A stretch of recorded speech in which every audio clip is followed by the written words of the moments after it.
नमस्कार दोस्तों। GK mission 2020-21 का पार्ट 6 में आप सभी का स्वागत है। इस मिशन में शामिल होने के लिए लाल बटन को दबाकर चैनल को सब्सक्राइब कर लें और बेल आइकन को दबा लें ताकि जो हम रोज़ वीडियो अपलोड करते हैं उसकी सूचना सबसे पहले आप सभी को मिल सके। तो इस मिशन में सिलेक्ट किए गए सभी क्वेश्चन हाई लेवल के होंगे, तो वीडियो को पूरा देखना है। और अगर चैनल पर पहली बार विजिट किए हैं तो चैनल को सब्सक्राइब कर लेना। तो बिना देरी किए क्वेश्चन को शुरू करते हैं। तो पहला क्वेश्चन कह रहा है, भारत में निम्नलिखित राज्यों में से किस राज्य में जन्म दर न्यूनतम है। तो बताना है किस में न्यूनतम है जन्म दर। आंसर कीजिए। अगर आपको आंसर पता है तो कमेंट में ज़रूर लिखिए। तो इसका सही आंसर होगा option number A. Option number A में कह दिया है केरल। ऑप्शन नंबर ए कर लीजिए इसका टिक, केरल सही होगा इसका आंसर। ए इसका करेक्ट हो जाएगा। तो आपको पता होना चाहिए कि उच्च जन्म दर किस राज्य की है, ये भी पता होना चाहिए। जब न्यूनतम दर आपको पता है केरल की है तो उच्च किसकी है, तो यहाँ बिहार आंसर आ जाएगा। फिर अगली बार बिहार अगर पूछे आपसे कि उच्च जन्म दर कहाँ है तो बिहार में, बिहार आंसर सही हो जाएगा। फिर इसके बाद अगले क्वेश्चन की ओर चलें। अगला क्वेश्चन कह रहा है सार्क का सचिवालय कहाँ स्थित है। तो इसका सही आंसर होगा काठमांडू। ऑप्शन नंबर बी में दिया है काठमांडू। ऑप्शन नंबर बी इसका करेक्ट हो जाएगा। काठमांडू नेपाल देश में पड़ता है। कहाँ पे है? नेपाल में। तो इसका ऑप्शन क्या सही हो जाएगा? ऑप्शन नंबर बी इसका करेक्ट हो जाएगा। अगला क्वेश्चन कह रहा है हिमालय की सबसे बाहरी पर्वत श्रेणी कौन सी है। बताना है कौन सी है। तो इसका सही आंसर हो जाएगा शिवालिक। ऑप्शन नंबर बी इसका करेक्ट हो जाएगा। तो ऑप्शन नंबर बी इसका सही कर लीजिए। ऑप्शन नंबर बी सही हो जाएगा तीसरे नंबर का। तो इसे मैनाक पर्वत के रूप में भी जाना जाता है दोस्तों। इसका और भी नाम पता होना चाहिए आपको। तो किस मैनाक पर्वत के नाम से भी प्रसिद्ध है। अगला क्वेश्चन की ओर चलते हैं। अगला क्वेश्चन कह रहा है सामान्यतः किसे भारतीय पुनर्जागरण का जनक माना जाता है। तो इसका सही आंसर होगा राजा Ram Mohan Roy. Option number B इसका सही हो जाएगा दोस्तों। ऑप्शन नंबर बी इसका सही कर लीजिए। बी करेक्ट हो जाएगा आंसर इसका। तो इसके बारे में भी और आपको जानकारी होना चाहिए कि मतलब ब्रह्म समाज की स्थापना राजा राम मोहन राय ने की थी। ब्रह्म समाज की स्थापना इन्हीं ने की थी। और इसमें द्वारकानाथ टैगोर भी शामिल है। अगर ऑप्शन में ना मिले कभी राजा राम मोहन राय तो आप द्वारकानाथ टैगोर भी टिक कर सकते हैं। और कब की थी तो 20 अगस्त, इसकी डेट लिख दिए कब की थी तो 20 अगस्त और 1828 में। कब की थी? 20 अगस्त 1828 में। अगला क्वेश्चन कह रहा है प्रायद्वीपीय भारत की सबसे लंबी नदी कौन सी है। तो प्रायद्वीपीय भारत की सबसे लंबी नदी है गोदावरी। कौन सी है दोस्तों? गोदावरी। तो गोदावरी के ऑप्शन में दिया गया है तो ऑप्शन नंबर बी इसका करेक्ट हो जाएगा। बी सही है इसका। तो मतलब प्रायद्वीपीय भारत की जो सबसे लंबी नदी है तो मतलब इसकी लंबाई आपको पता होना चाहिए कितनी है, 1465 किलोमीटर है। गंगा के बाद दूसरी सबसे बड़ी नदी मानी जाती है। अगर प्रायद्वीपीय कंडीशन ना लगा है तो सबसे लंबी नदी गंगा है इसके बाद भारत में। इसके बाद यही इसके नंबर है गोदावरी का। तो इसको और भी नाम से जाना जाता है, दक्षिण गंगा भी कहा जाता है इसको। गोदावरी को दक्षिण गंगा क्यों कहा जाता है इसका भी आपको रीजन पता होना चाहिए। अपनी विस्तृत लंबाई, जलग्रहण क्षेत्र और उत्सर्जन के कारण इसे दक्षिण गंगा कहा जाता है। और क्वेश्चन आता है कि मतलब दक्षिण गंगा किसे कहते हैं तो गोदावरी, और दक्षिण की गंगा आ जाए तो इसका कावेरी आंसर होगा। अगले क्वेश्चन की ओर चलते हैं। अगला क्वेश्चन कह रहा है निम्नलिखित में से किसे स्टेनलेस स्टील में कठोरता आती है। अगर किसे मिलाया दिया जाए तो स्टेनलेस स्टील में कठोरता आ जाती है। तो ऑप्शन नंबर इसका सी सही हो गया। क्या मिलाने से? कार्बन मिलाने से हो जाता है। ऑप्शन सी इसका सही हो जाएगा। अगले क्वेश्चन की ओर चलते हैं। अगला क्वेश्चन कह रहा है निम्नलिखित में से किस में पौधे में खाद्य पदार्थ और अन्य तत्वों का वहन होता है। मतलब जो पौधों में खाद्य पदार्थ प्रकाश संश्लेषण के द्वारा जो बनता है उसका वहन किस ऊतक के द्वारा होता है। तो आपको बताना है फ्लोएम ऊतक के द्वारा होता है। ऑप्शन नंबर कौन सा सही हो जाएगा? फ्लोएम। बी ऑप्शन में है तो बी ऑप्शन इसका करेक्ट कर लीजिए दोस्तों। बी ऑप्शन सही हो जाएगा। ठीक है। और जाइलम का क्या कार्य है? तो जाइलम का पता होना चाहिए। जड़ों से जो जल होता है, जड़ों से पत्तियों तक जल पहुंचाया जाता है जाइलम के द्वारा। और फ्लोएम के द्वारा पत्तियों में संचित भोजन को पौधों के विभिन्न भाग तक पहुंचाना इसका कार्य होता है। क्योंकि पत्तियों में ही भोजन जब संग्रहित होता है तो इसी के माध्यम से पूरे पौधे में वितरित होता है। अगले क्वेश्चन की ओर चलते हैं। अगला क्वेश्चन कह रहा है कपड़े धोने की मशीन किस सिद्धांत पर कार्य करती है। तो अपकेंद्रण के सिद्धांत पर कार्य करती है। तो ऑप्शन नंबर डी सही हो जाएगा, इसका डी करेक्ट कर लीजिए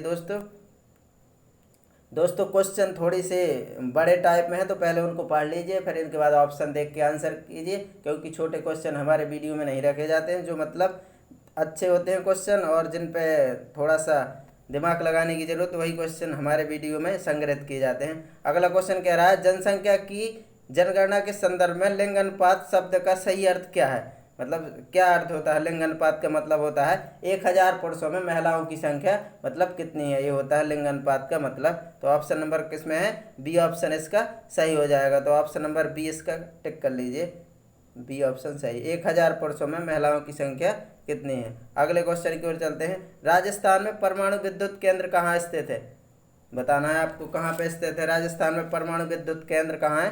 तो रावत भाटा ऑप्शन नंबर किस में दिया है? ऑप्शन नंबर इसका सी करेक्ट हो जाएगा दोस्तों, सी दिया है। ये कहाँ स्थित है राजस्थान में? तो चित्तौड़ जिले में स्थित है। इसकी स्थापना पता होना चाहिए कब हुई थी, तो 16 दिसंबर 1973 में इसकी दोस्तों स्थापना। ये यार नोट कर सकते पॉइंट है, तो ये नोट करने वाला पॉइंट है। अगले क्वेश्चन की ओर चलते हैं। तो आपको दोस्तों जो हमारे मतलब क्वेश्चनों में इफेक्ट होगा अलग से कोई बताने वाला, तो उसका हम डिस्क्रिप्शन दे के बताते हैं। अगला क्वेश्चन कह रहा है, निजता का अधिकार किसके अधीन आता है? बताना है आपको। तो ऑप्शन नंबर सी इसका सही हो जाएगा, अनुच्छेद 21 में है। निजता का अधिकार किस में है? तो अनुच्छेद 21, ऑप्शन नंबर सी इसका करेक्ट हो जाएगा, सी ऑप्शन सही कर लीजिए इसका। अगला क्वेश्चन कह रहा है, अगला क्वेश्चन, शाहजहां के शासनकाल में कौन सा विदेशी यात्री भारत आया था? बताना है आपको कौन सा आया था।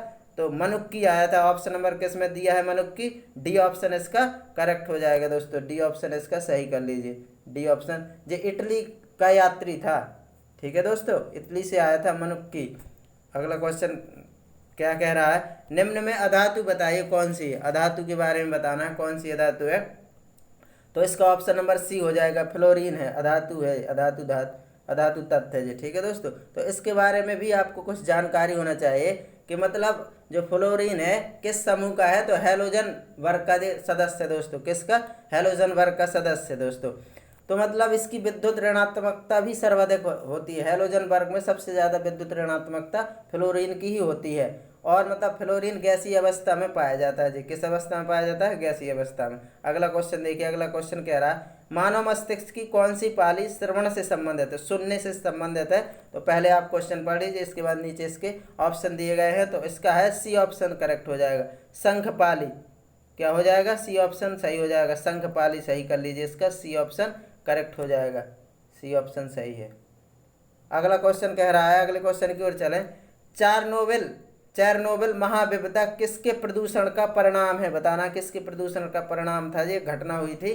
तो ये है रेडियोधर्मी अवशिष्ट की, रेडियोधर्मी अवशिष्ट। इसमें क्या हुआ था कि मतलब 26 अप्रैल 1986 में ये घटना हुई थी। सोवियत संघ रूस के यूक्रेन शहर में हुई थी। कहाँ पे हुई थी? यूक्रेन शहर में। तो इसका ऑप्शन नंबर डी करेक्ट कर लीजिए दोस्तों, ऑप्शन नंबर इसका डी सही हो जाएगा।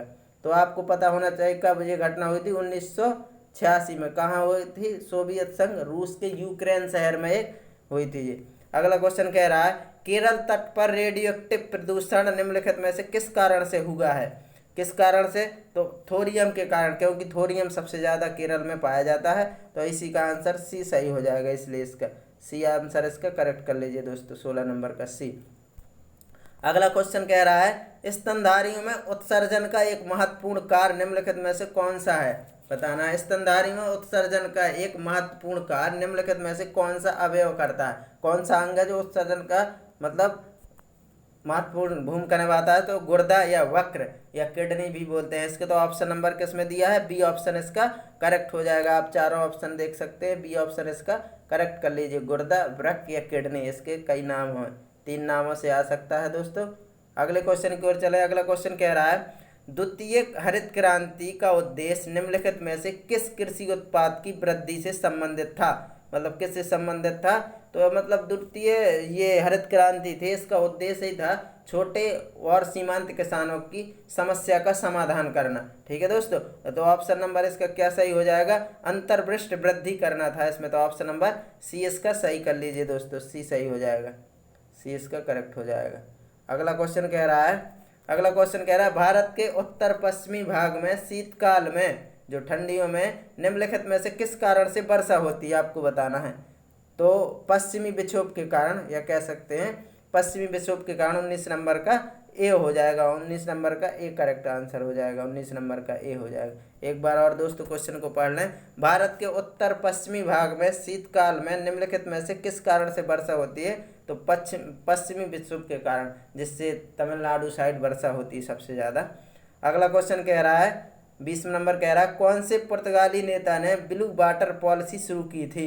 इस पॉलिसी की शुरुआत किसने की थी, पुर्तगाली नेता था, तो फ्रांसीसी डी अल्मोडा ने की थी। ऑप्शन नंबर ए इसका करेक्ट हो जाएगा दोस्तों। तो ए ऑप्शन इसका सही कर लीजिए, ऑप्शन नंबर ए सही हो जाएगा। अगला क्वेश्चन कह रहा है निम्नलिखित में से कोशिका की आत्महत्या की थैली के रूप में किसे जाना जाता है। कोशिका बताना है आत्महत्या की थैली किसे कहते हैं, तो लाइसोजोम को कहते हैं। ऑप्शन नंबर किस में दिया है, लाइसोजोम। ऑप्शन नंबर सी इसका करेक्ट हो जाएगा, सी कर लीजिए, ऑप्शन नंबर सी सही हो जाएगा। अगले क्वेश्चन की ओर चले। अगला कह रहा है ease of doing business index किसके द्वारा तैयार और प्रकाशित किया जाता है।